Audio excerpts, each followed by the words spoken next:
ونصلي على رسوله الكريم أشرف الأنبياء والمرسلين وعليه الطيبين الطاهرين. أما بعد فقد قال الله سبحانه وتعالى في كتابه الكريم أعوذ بالله من الشيطان الرجيم فبشر عباد الذين يستمعون القول فيتبعون أحسنه أولئك الذين هداهم الله وأولئك هم أولو الألباب. صلوات اللهم صل على محمد وعلى محمد. I recited the verse from Quran. The verse is from Surah Al-Zumr, verse 17-18. And in this verse Allah is saying that give the good news to those people who listen to what is being said. يَسْتَمِعُونَ الْقَوْلِ, who listen. فَيَتَّبِعُونَ أَحْسَنَ, and they follow the best of that. So they listen and they follow whatever right or the best in that call. And those are the people, أُولَٰئِكَ الَّذِينَ, those are the people, هَدَاهُمُ اللَّهُ, they have been guided by Allah. وَأُولَٰئِكَ هُمْ أُولُو الْأَلْبَابِ, and those are the ones who have wisdom, or wise people. So whatever I'll be saying today, it is a qawl. You are supposed to listen to it and follow the best. You may disagree, you may agree, but at least think about it. And if you think that this should be followed, then follow that. If you think, well, it might not be a good idea, then leave it. But this is the way of wise people. They listen, they ponder. If it is able to be followed, they follow it. If it is not, they quit. So the topic of today's speech is Azadari and our responsibilities. Its concept and our responsibilities. So I will be talking in two parts. The first part is divided in three subjects. The concept of Azadari. So what is Azadari? The goal of Azadari, and the shareholders of Azadari and their respective responsibilities. And the second part we will talk for 1-2 minutes from my side. So the first subject is the concept of Azadari. The Azadari in its latest form, which we practice. So generally we can say this, that a ritualistic event that is connected to the event of Karbala and its characters. So anything which is related to Karbala and its characters, in order to commemorate what happened, can be called Azadari. It can be in any form. The form we observe it in is subjected to Hind, India and Pakistan, or more broad subcontinent, Iran. Maybe if you go to Iraq or other Arab countries, maybe in Northern Africa, you'll see some different ways. So the way is not important. The way you are doing is not important. The important is, if it is connected to Karbala, if it is connected to the characters of Karbala, you are commemorating Imam Hussein's death or Shahada, then it is Azadari, no matter how you do it. Right?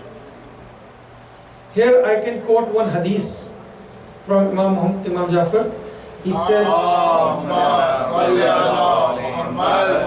it is narrated by Hamad Basri, and he said that Imam Jafar said to Abdullah bin Hamad Basri that he has been informed that on 15th of Shaban, note the date, 15th of Shaban, not 10th of Muharram.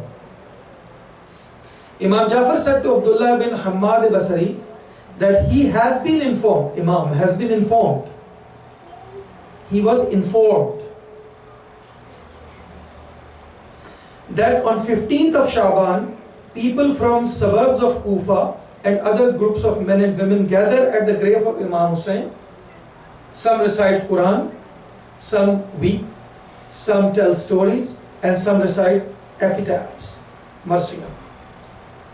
Abdullah said, the narrator said, that he has also seen that. So Imam was asking Abdullah, I have been informed that this happens. So he said, yes, I have seen that. Now, Imam said, praise to Allah, who gave us people who come to us, praise us, mourn with us. And then there are enemies who taunt our friends, threaten them, and consider them bad. This has been narrated by Imam Jafar, and it has been mentioned in Kamil Ziyara, the book by Ibn Quluya, and it has also been, I have also seen it in Biharul Anwar and Al-Mustadrak and Wasail Shia. So, date is not important.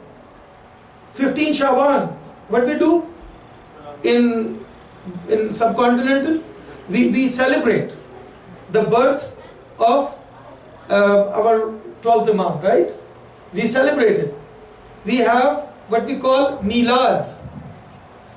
But what Imam is saying, 15th of Shaban, people are mourning in Karbala. I'm not saying it. It's our book is saying.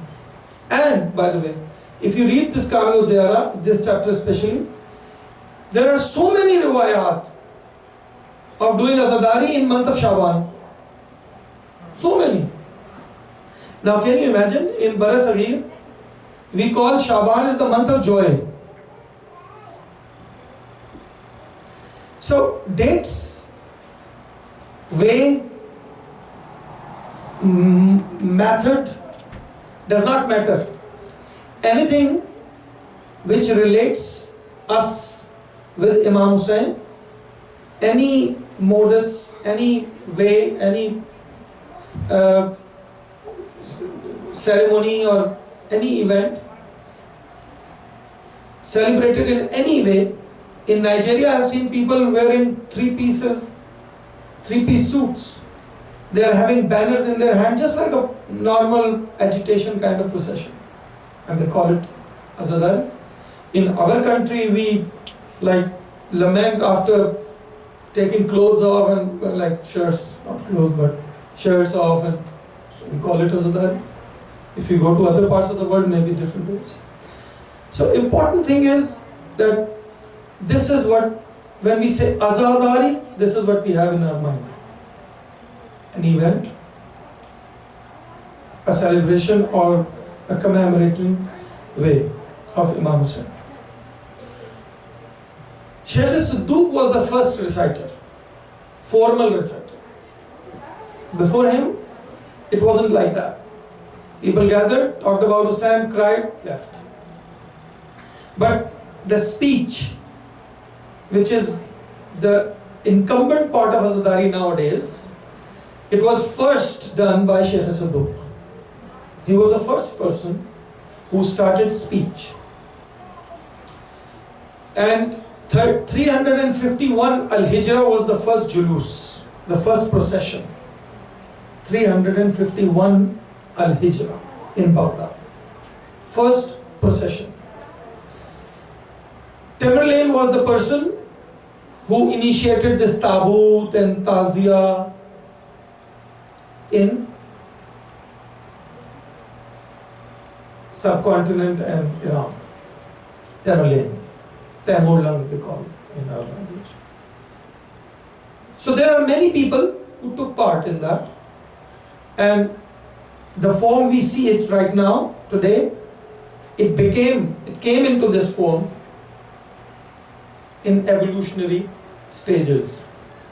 First, it was just the Marsiya, then it started becoming more formal, and now we see that we have a proper way of Azadari and proper processions. So everything has evolution. Azadari also has evolution. So second subject now I'm entering into is goal of Azadari. What is the goal? Why we do it? So everyone should ask this question to himself, herself. Why do we do it? Is this the goal? Some people say Azadari is our goal. Okay, maybe. Some say no, Azadari is a tool to achieve the goal. Another. So, two different thoughts. To me, Azadari is a tool to achieve the goal. Because Azadari cannot be a goal. Azadari was not in this form, otherwise the form has to be established through Rasulullah sallallahu alaihi wasallam. The goal is ibadah, and the ibadah is defined. So the form we have right now, Azadari, has never been defined. The word Azadari is very generic. A person sitting at home and talking with his children about Imam Hussain is Azadari. And a big majlis in which people are coming and we are having tabarruk and a proper speech and everything is also Azadari. So Azadari is broad. So to me, Azadari is a tool to achieve the goal. And what is the goal? And the question will, what is the goal? So the goal of Azadari should be aligned and connected with the goal of Imam Hussain. Because if the goal of Azadari is different than the goal of Imam Hussain, then we are doing something else. We are going in wrong direction. Because we say and we believe that anything connected to Imam Hussain is Azadari. So it means Azadari has a base, and that base is Karbala, Hussain. So if our goal is not connected with the goal of Imam Hussain, then maybe we are in different directions. Maybe we lost the goal, or we have lost the direction. So we should be knowing what was the goal of Imam Hussain before we do Azadari. Otherwise, we may head to any direction, but that might not be the right one. So in order to find the goal, we have to find the goal of Imam Hussain. I don't want to go in details, you have heard it so many times. Imam Hussein's goal can only be derived and explained by himself. Because the person who does something tells why he's doing it. And Imam clearly told, before starting this nahzat, this whole jihad, he told clearly what is he supposed to do, what is his objective, what is his goal. And he told, Islah ummati jaddi. I want to bring the lost ummah of my Prophet Muhammad sallallahu alaihi wasallam back to the track. They are lost. They are gone away from the Siratul Mustaqim. So I want to bring them back. Islah, why do you do Islah? I'm translating it in, like I'm not using words, I'm trying to explain the motive. What is Islah? Islah is, you are going in wrong direction, I correct your direction. That is Islam. So his main goal was to correct the direction which was lost. And in order to achieve this goal, his objective were Amr bil Maruf, Nahy al Munkar. These two objectives will achieve the goal. Amr bil Maruf, tell the right thing, order for the right thing, appreciate and encourage the right thing, and discourage the bad things, evil, forbid the evil. These are the simple two rules of Islam. Tell the people to do right thing and stop the people from doing bad things. These are the two methods he will use to achieve the goal. So, are these being done in Azadari? Is Azadari, what we have today, is connected with this? These two things. One is goal, two are methods. Goal is Islah Ummat Jaddi. Is our nation being benefited from Azadari and keeping us at the right path? If the answer is yes, everyone should ask. If the answer is yes, from himself, not from others. If the answer is yes, subhanallah. If the answer is no, correct yourself.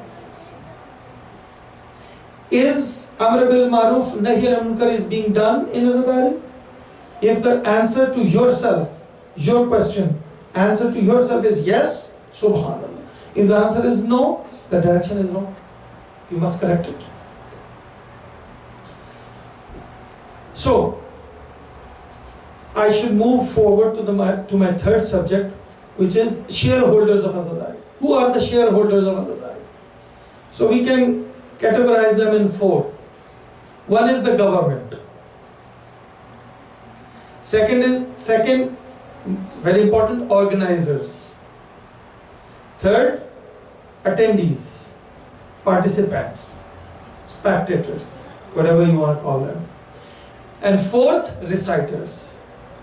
The reciters can be further divided into, now in the modern form of Azadari, one is a speaker, like me, and one are reciters. The other reciters, the other rituals of Azadari, let's say Noha, Salam, Soz, Ziyara, or anything else. So, we can divide in four. First is government, second organizers, third attendees, fourth reciters. Reciters can further be divided into speakers and non-speakers. So the government, what are their responsibilities?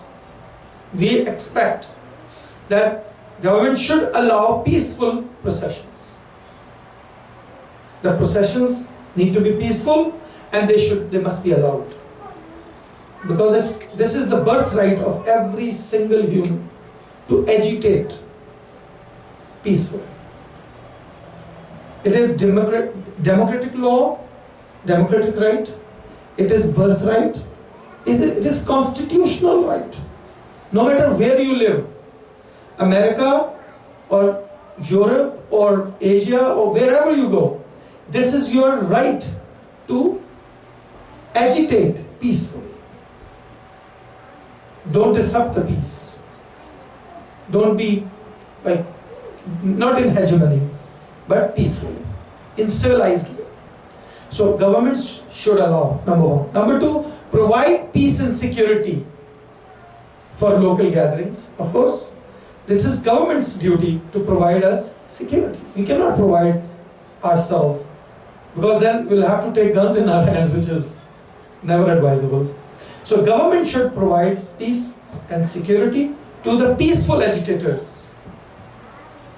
Our agitation should be peaceful and government should provide security. And do not protect or nurture elements of fitna. Government should not. They should not take sides. Government should not be partisan.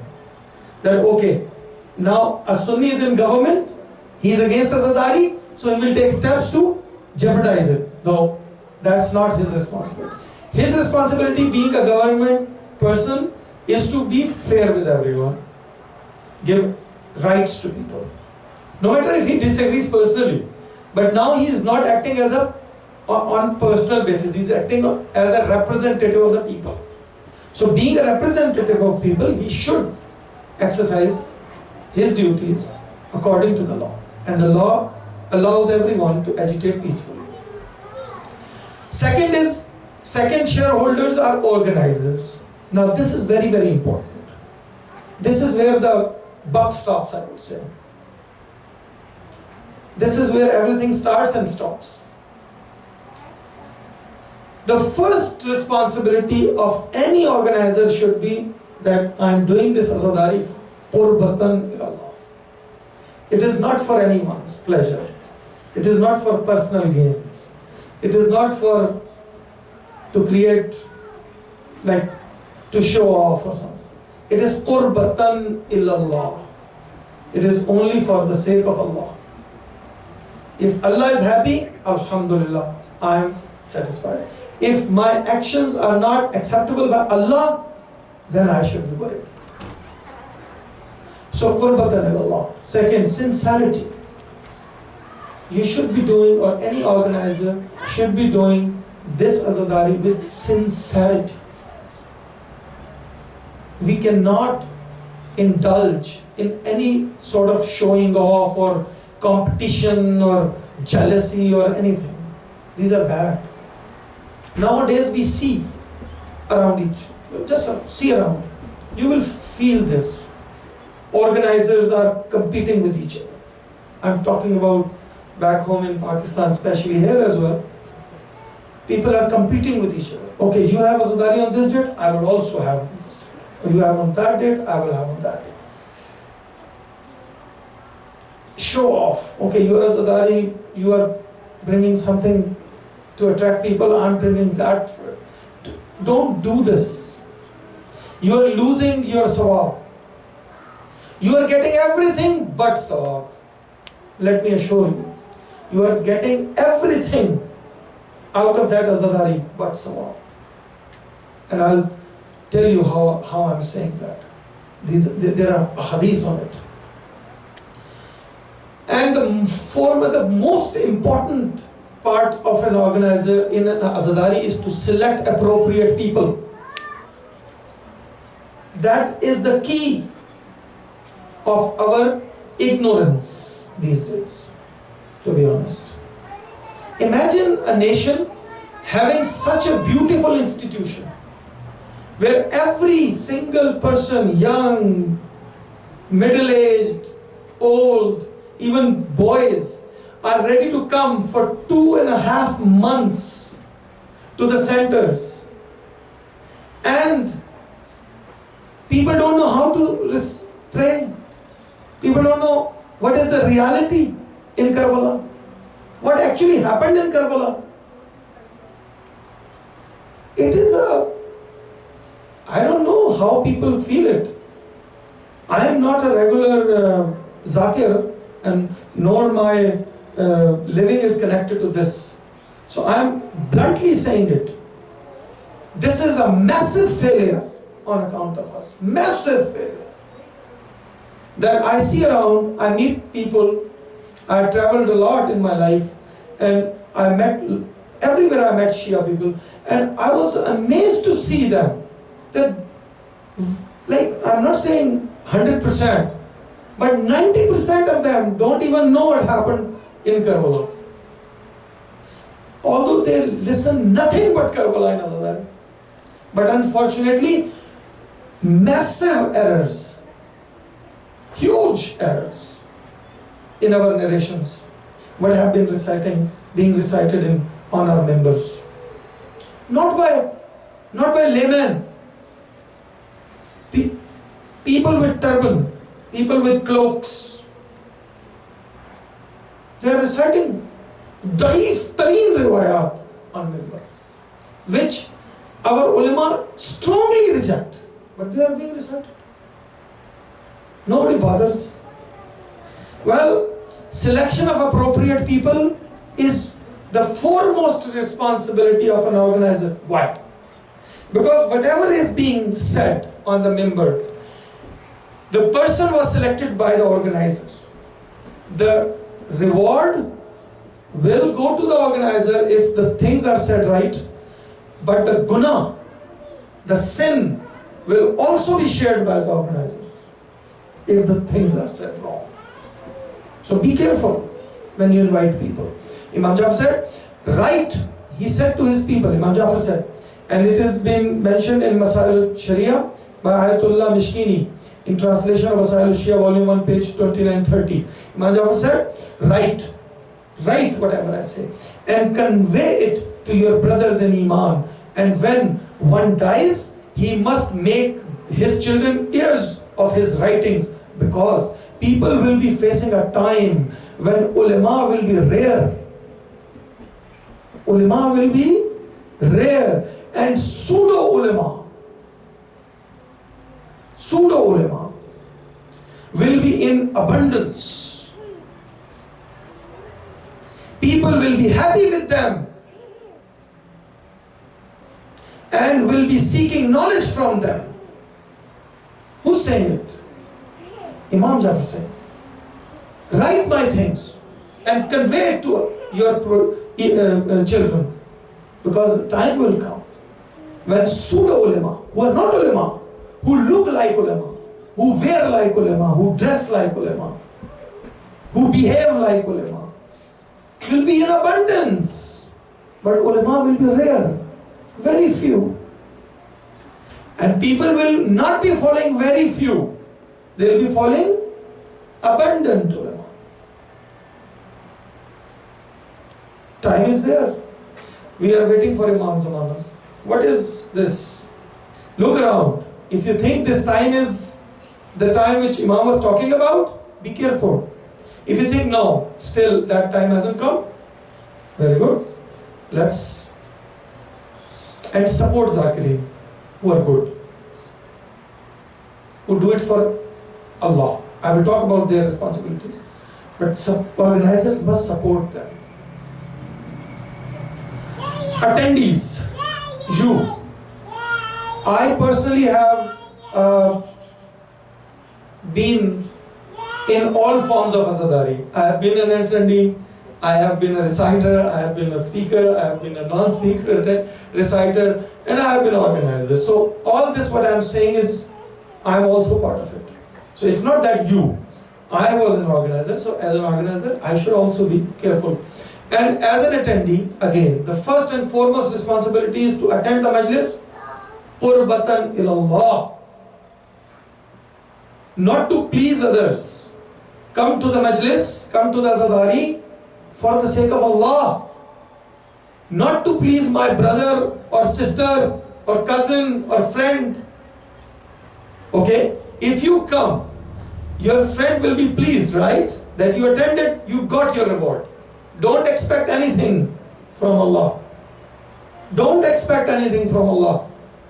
If you came to Azadari just to please your friend, you started the journey from home saying, oh, you know what? If I didn't go to the majlis, he will be, okay, let's go. Really? You lost your sawab. You had to go to majlis. Why don't you go for the sake of Allah? So make sure it's good. Come out and attend majalis. This is important. Don't sit at home. Come out. This is important. Azadari is important. It keeps you connected with the haqq. So make sure you attend. No matter where. I'm not saying here or there. Wherever you want to go. Wherever you think it is right to go. Go. Don't sit at home. And come to learn. This is very important. Learning. You have to learn. You cannot let it, you cannot come here just to say salawat.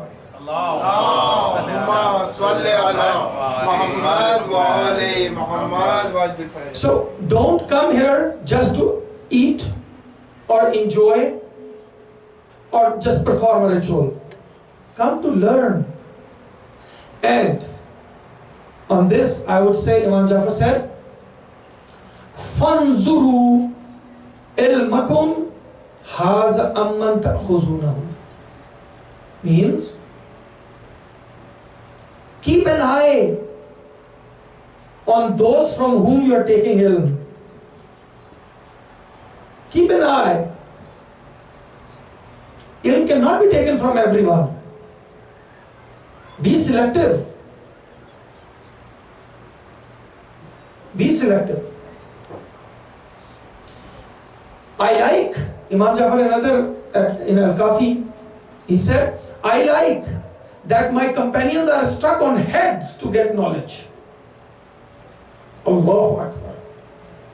Seeking knowledge is so important that Imam said, I would love if I am told that my companions were struck on head to seek knowledge. I would love it. Knowledge is so important. Come to learn. Don't just perform a ritual. Make it a learning institution. And most important, ask. This is your responsibility as an attendee to ask me where I am saying all this. It is my responsibility. I will talk about speaker's responsibility. But it is your responsibility that if someone comes here and just talks and relates to Imam and tells you stories, you should ask. Why you should ask? Because Imam Ali said, As-su'alu miftahul ilm. The question is the key to the knowledge. If you don't ask, you will never learn. Imam Jafar said, he who is weak in asking is weak in ilm. Masail al-Sharia. Ayatollah Ali Mishkini. Volume 8, page 424. And Asul Kafi as well. He who is weak in asking is weak in ilm. Because if you don't ask, you will never learn. This is psychology. How many of you remember the first Muharram speech? Even one sentence of that speech. How many? I don't remember. The first Muharram speech, wherever, I don't even remember where I went, but wherever I went, of that speech, I don't remember even a single sentence of that speech. Why is that? Because you will never remember it. Whatever I'm saying, you will not remember it after 10 days, maybe 20 days. That's it. That's the memory life. That's the shelf life of our memories. It's psychological. But I guarantee you, if any one of you has ever asked a question in any majlis in your life, maybe 30 years back in your life, you would remember that. You will never forget that. And you will keep telling your children, you know, when I was 15, one day I was listening to a majlis and I asked a question. And you would remember the answer as well. This is psychology. Imam is telling you 1400 years ago. Ask. You will never memorize things. You will never be able to do that. Nobody ever was able to do that. No matter how eloquent or how brilliant he or she was. No. Only thing you will remember is what you ask. Just look at your lives and you will get the answer. If I'm telling the right thing or not. The things you have asked in your life, you will never forget. But the things you haven't asked, you just came, you heard, you went back, 10 days, boom. Nothing. Not even a single sentence. Just give it, make it a test for yourself. Everyone attended the first Muharram Majlis. See if you remember even one sentence. Answer yourself. And ask yourself a question. It's a very, very important question. Everyone should ask in terms of Azadari. We must, during this forthcoming Ashra Muharram, and maybe next one, pose this question to ourselves in our seriousness. Do we intend to make a commitment to Imam Hussein's objectives? If yes or no. If we want to do or achieve, help him achieving his goal, yes or no. If the answers are yes, do something about it.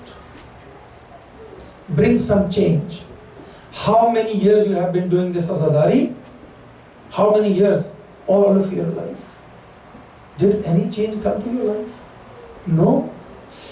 Then you must think about it. You are wasting 2.5 months of your life every year if it doesn't bring change to your life. Think about it. Now coming to the speaker's responsibility. Very, very important. This is my responsibility as a speaker. First, again, qurbatan ilallah. I should tell you everything for the sake of Allah. To please Allah, not to please you. You will not be able to give me anything after my death. Believe me. So why should I please you?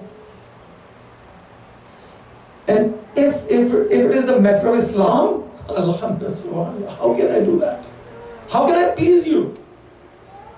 By unpleasing Allah? Quran says, these are the people who seek the pleasure of people by unpleasing Allah. Subhanallah. I cannot do that. No one should do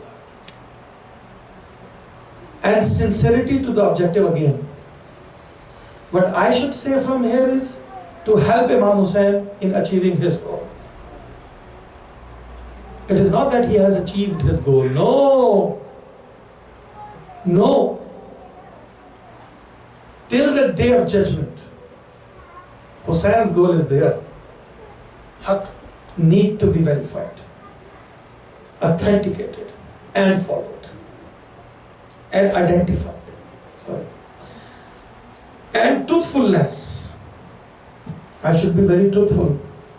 I should not make up things. Unfortunately, you can't imagine what is being done on our member these days.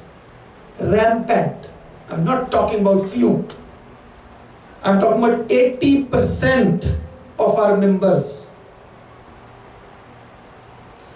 80% of the talk of 80% of the members are fabricated. I'm saying it with all responsibility. But people don't say that. Because who are connected with this member for money. Ask them, what is your means of earning? Ask them, what do you do other than this? If the answer is nothing, then this is their business. People like me, I don't care if somebody calls me for majlis or not. Alhamdulillah, I'm doing my job. I don't need this. But if I am called, my duty is to say the right thing. No matter if you don't like it or you like it. I should not bother about this. What I should bother is if my message was truth or not. Was it from Allah's messenger or not? Did I fabricate it or not? My concern is this. My concern is not that you are happy. If I could deliver something, alhamdulillah. If I could not, then may Allah give me another chance to do it. But I should say the right thing. The alim is very, very important. Imam said in Usul al-Kafi, the preference of alim on abid is like moon in a full moon night to the stars. Ibadat and alim is different. Not everyone is alim. Be careful about pseudo ulama. They will look like ulama. Be careful. That's why Azadari said, how can you identify them? A person is wearing a turban and wearing cloak and everything. Oh, alhamdulillah, Maulana. How will you identify his alim or not? Azadari said, Taqulu li ta'arafu. Talk so that you can be identified. So the moment he talks, you will be able to identify. Is it truth or not? But when will you be able to identify it? If you know it. If you don't know it, then subhanallah, what can I say? You are not doing your responsibility. How do you expect others to do their responsibility? You are not performing your responsibility. You are not gaining ill. If you are not reading enough to be able to identify right from wrong, then you should not be complaining as well. Whoever is saying whatever, don't care. So for you it is for anyone who thinks like that or behaves like that, it is a ritual. It has nothing to do with ibadat. Don't call it ibadat. You are insulting ibadat. Ibadat is with responsibility. If you don't do wudu, you cannot offer salat. Don't call it salat without wudu. You are insulting salat. Likewise, don't call it ibadah if you are not performing your duty. You are insulting Azadari. You are insulting it. Do what you are supposed to do, then expect others to do their job. Imam Jafar was asked about a person who narrates a hadith among people and correct them versus a person who offers all the prayers and obligations regularly but does not narrate a hadith. Imam said, the former, the first one, who narrates hadith is 1,000 times better than later. It is important to read about Imam, their narrations, and convey it. Alim is important. Whatever I am talking now is about ulama. Your part is done. So I'm talking about ulama. Ulama's responsibility is to read and narrate from Imam the truthful things, not fabricated, made up stories. and sincerity, as I said. Imam said in Kafi, volume 1, page 46, Man arad al-hadith liman fi'ati dunya lam yakun lahu fil akhirati nasiba. Whoever narrated things to get the benefits of dunya will not get anything in the akhirah. Nothing. Zero. Don't expect. You wanted to recite majalis to get money, you got it. You wanted to recite majalis to get fame, you got it. Don't expect anything. I'm not saying it. Imam. وَمَنْ أَرَادَ بِهِ الْآخِرَةِ أَعْتَاهُ اللَّهُ خَيْرُ الدُّنْيَا وَالْآخِرَةِ. And whoever recites the majlis or speaks for Ahlul Bayt for the sake of akhirah, Allah will give him dunya and akhirah. Not only akhirah, dunya as well. So why are you wasting your energies by pleasing people? Why are we? I should say we, not you. And another hadith Imam said in Surah Al-Kafi, volume 1, page 32, Innal ulama wurisahul anbiya. Ulama are not laymen, not like ordinary people. They are wurisahul anbiya. They are the ears of anbiya. وَذَاكَ إِنَّ الْأَنْبِيَا لَمْ يُورِثُوا دِرْهَمًا وَلَا دِينَارًا. Anbiya do not leave behind money, dollars, dirham or dinar. No. وَإِنَّمَا أُورِثُوا أَحَادِيثَ مِنْ أَحَادِيثِهِمْ. Anbiya leave behind ahadith, knowledge, good things. That is what we should own. Ulama should not do this for dirham and dinar and for dollars and pounds or rupees. They should do it for the sake of Allah. And truthfulness. Imam Jafar was asked about the verse إِنَّمَا يَخْشَى اللَّهَ مِنْ عِبَادِهِ الْعُلَمَاء, that only people who are in reality are abiding by the laws of Allah are ulama. He was asked about this verse. So he said, it means ulama who follow what they preach. Not everyone. The real alim is, he follows what he tells others to do. And those who don't are not ulama. So, and the Quran also says at one place, لِمَا تَقُولُونَ مَا لَا تَفْعَلُونَ. Why do you say those things which you don't do yourself? It is like I'm smoking and a person comes and I start preaching him, don't smoke, please don't smoke. He will say, Subhanallah, thank you very much, but what about you? You are smoking yourself and you are preaching me to not smoke. So first you have to follow. If you don't follow what you are saying, then what are you doing? How can you tell others? Imam Baqir said in Al-Kafi volume 1, page 120, Sahih Hadith, whoever taught something from religion, he will be rewarded like the one who followed, and vice versa. If you taught a good thing from religion and people followed, you will be rewarded. But if you told the bad thing, fabricated things, and people followed, you will be held responsible. You will get the sin equally, unless and until that act is being done. Not for like one time or two times. So we as a reciter and especially speaker should be very, very careful while we say things. That's why I always prefer not to say from ourselves. Recite riwayat. Imam will tell everything. They have told everything in books. As I said earlier, write my things, and we have people have written that, and alhamdulillah we have it. Imam Jafar said, bring good name for us, don't bring bad name for us. Make us beloved of people, not otherwise. Pull people's love towards us and take all evil away from us. Ulama, what they are helping Ahlul Bayt to take evil away from them. They are not doing, we are taking evil away from Ahlul Bayt. That is our responsibility. As I should not count myself an alim, but whoever is calling himself alim, I'm just narrating it because I'm a speaker right now. So as a speaker, my responsibility is to take evil away from Ahlul Bayt and bring love of people towards them. Bring good name towards them, not the bad name. That if I talk, you can see on YouTube and social media in Pakistan, there are many like jugglers there. They just talk.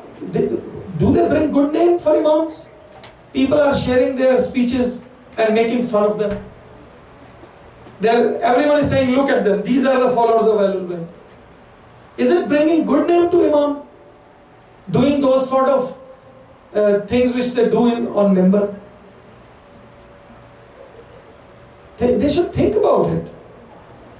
That whatever we are doing, whatever the actions I am doing, the sentences I am using, the words, the choice of words, the gestures I am giving, are they bringing good name to imam?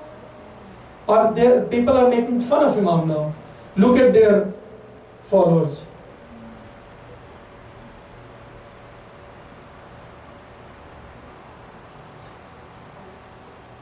And other reciters, now speakers, now there are other reciters who are like Noah Khan, Sos Khan.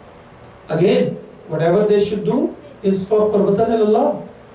That is the foremost thing. Do whatever you do is for the sake of Allah, not anyone else. No party system. Unfortunately, we have this issue. One Noah Khan, second Noah Khan, he has a party. Okay, my party is there now, so we will do matam, and the other party is standing outside, smoking, chatting and all that. And then the third party comes in, the second party goes out. What's going on? Where are we heading? Let me say that. I don't know what you call it. I call it drama. It's a very good and brilliant drama, which you are, alhamdulillah, enjoying. So it's kind of like a function, like a, I don't know, whatever you call. I don't call it Azadari. Anything but Azadari, whatever you want to call it. A mela, in Urdu we call it mela, like a congregation of people to joy. That's what it is. For me it is mela. Because the maqsad itself, unity is lost. We are not united. We cannot even hear the no of the other person. Why? Did I go there for Hussain or Allah or for my party? Okay, if you went for party, you got it. Don't expect anything from Allah. Bibi will be standing there. She will take us into Jannah. Funny. Funny. Think what you are saying. And look what you are doing.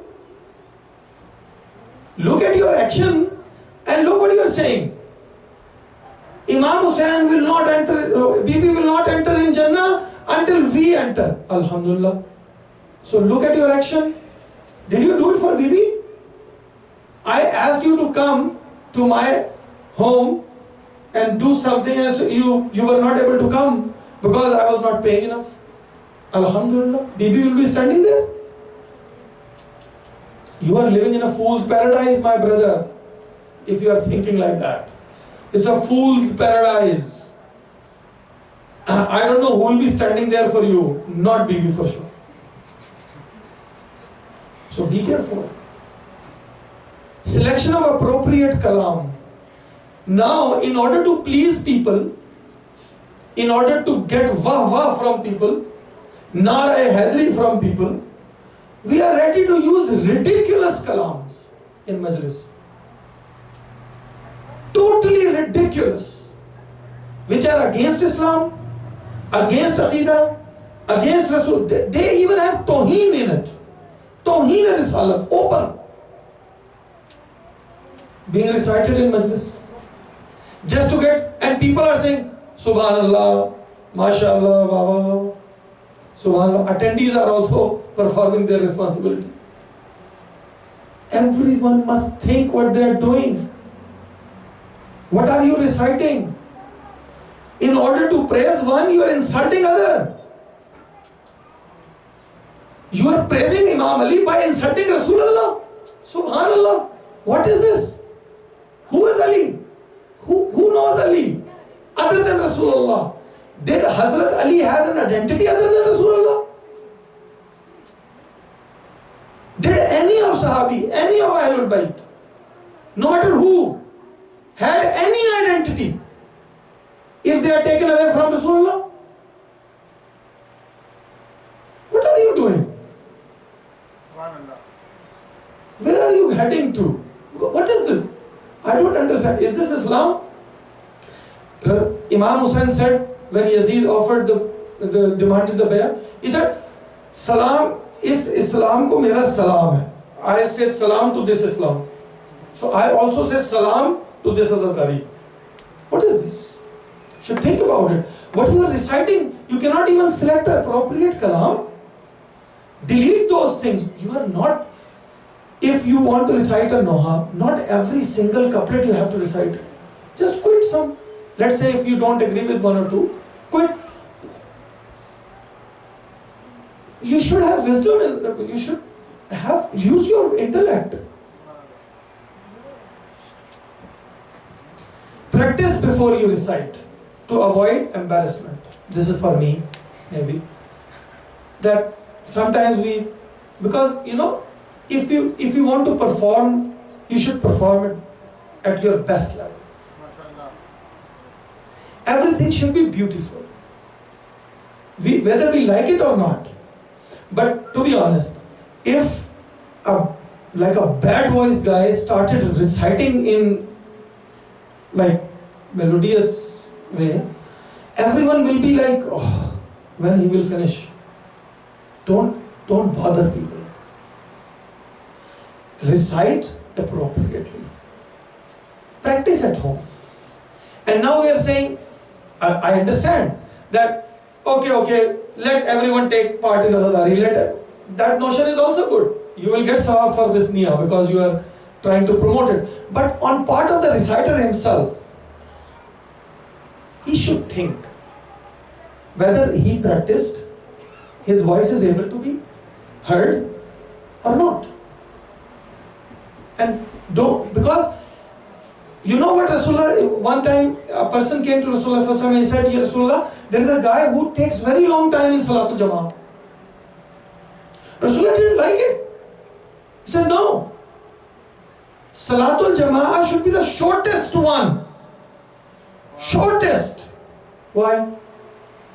Because you don't know who is standing behind you. There might be an old guy, there might be a handicapped person, there might be a person who has pain in back like me, who cannot even stand for so much time. Or maybe a woman whose son is crying and you are just saying salawat so many times in tashahhud and in sajda and so many times alhamdulillah. Don't prolong it too much. So shorten the salah. Why did he say that? He said it because you should be accommodating people. You should take care of their problems, their issues. Likewise, when a person comes to recite, he should also think about the ears of people. They would like good voices. They would like appropriate way of reciting. Nobody likes an abrupt voice or anything. Muhammad wale Muhammad salawat. So I covered pretty much everything, and now I am coming to the main parts of Azadari. The parts of Azadari are three: pre-Azadari, then Azadari, and then post-Azadari. In pre-Azadari, we have selection of date. Lot of issues, huh? Everyone is selecting date. We are not accommodating each other. This is organizers. So now I will tell which part of the Azadari is whose responsibility. So the pre-Azadari is organizer's responsibility. So make sure that date selection, you should accommodate your brothers. talk to each other, try to accommodate each other, and be like, open your heart. Don't be so like stubborn and all. Engaging reciters, organizers, they should check who recites, what he recites, what are the feedback, what people are saying about him, and himself, he should hear him. Nowadays what is happening, oh, you know what, I have an Azadari, oh, please get me someone, please get me someone. Even the organizer doesn't even know the person who is reciting. He's just engaged because he was there.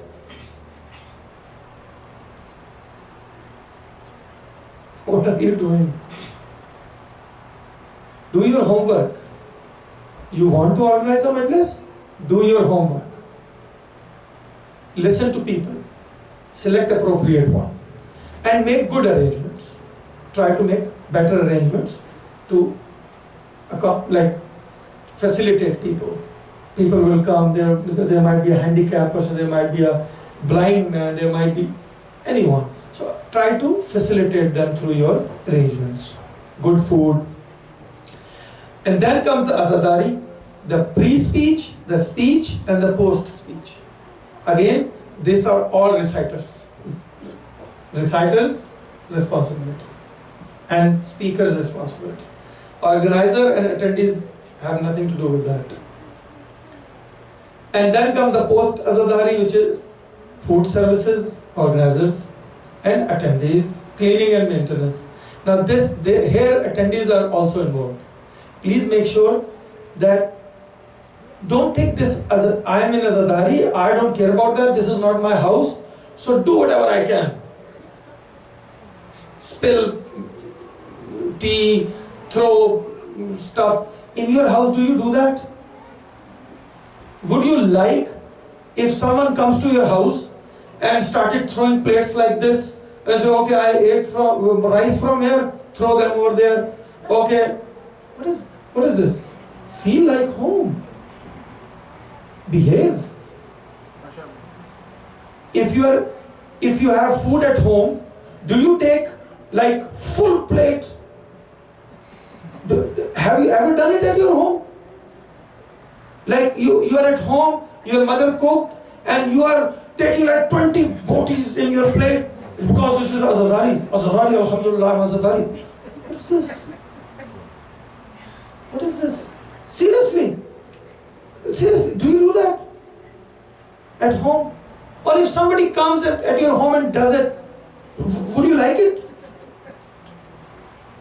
How can you do it in Azadari? Here I have seen some discipline, but if you go to Pakistan, if you start distributing some tabarruk in somewhere, people will tear your clothes apart just to take one naan. What is this? I agree, there are poor people. They need to be educated. They need to be educated. I don't blame them. When the hunger is there, everything is there.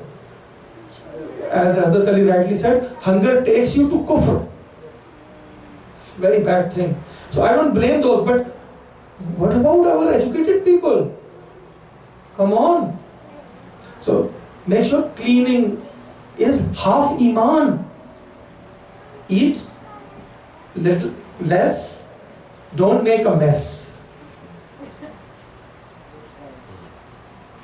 So here I will end my bayan on this note that feel the Azadari is for everyone and it is for the sake of Allah. Everyone is responsible, everyone has some responsibilities, and we are shareholders. So as shareholders, we should do in whatever position we are. If we are attendees, we should do our responsibility. If we are speakers, if we are reciters, we should do and play our role positively and in the appropriate way. A little bit Masai